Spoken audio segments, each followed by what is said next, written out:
coffee in hand. That is much better. Now, I'm ready to start. My name is Brooke Beerhouse Sutton, and I've been told that that is quite a name, but I'm also quite a woman. I am not currently a mountain biker, but I want to be one so bad. Let me show you something.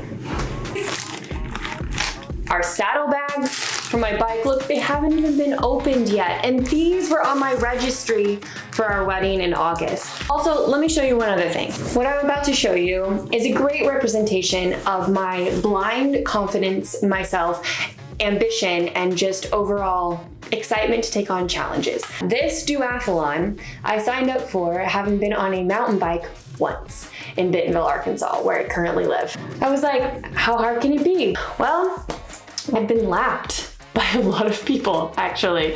I was like walking my bike on the last bit of the trail. I just ran as fast as I could on the trail for that last remainder of the 5K and got third overall women. I was pretty proud of that, but I misjudged and miscalculated how hard that would be. You can see that I want to be a part of this mountain biking community, and I want to really give myself the opportunity to push myself and train for a goal.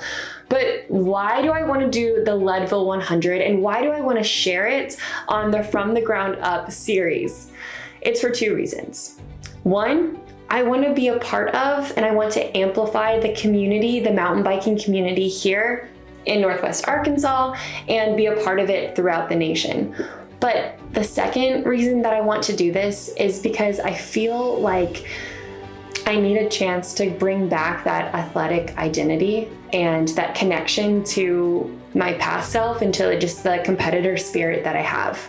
I grew up as an athlete and I loved that identity. I really put my self-worth towards how I performed. Unfortunately, my time as a collegiate athlete was super disappointing and led to a ton of health issues. I battled with self-worth and identity immediately after depression, and then I found documentary filmmaking and I threw myself into my career. And I traveled the world, immersing myself in 22 different countries and communities that I was just welcomed into and I learned a lot from, but I didn't get to stay in one place long enough to really be a part of a community until I moved to Northwest Arkansas in 2019. That's whenever I met my now husband, and I actually just was so inspired by this community that I decided to do my first race in over 8 years. I decided to compete again. I'm opening up a coffee shop in Bentonville in Northwest Arkansas. I'm really excited about this because when I was traveling, I would go immediately sit down in a cafe and just find that sense of familiarity. And I now get to do that for people who travel from all over the world to come to this area. And how cool would it be? I just think someone coming up and getting their coffee and they're new here and they ask me as their barista, so do you mountain bike? I want to be able to say yes. And actually, I just finished the Leadville 100. I think that would be so cool. You've been to Bentonville, you've been to Northwest Arkansas, you know how cool it is. And I want to showcase the training side of it here for the Leadville 100. I know you have some questions for me. Let's get into that.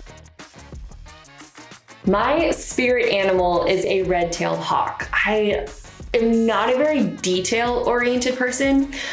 I relate to the hawk because I like to see things from like a higher vantage point and just see the overall picture.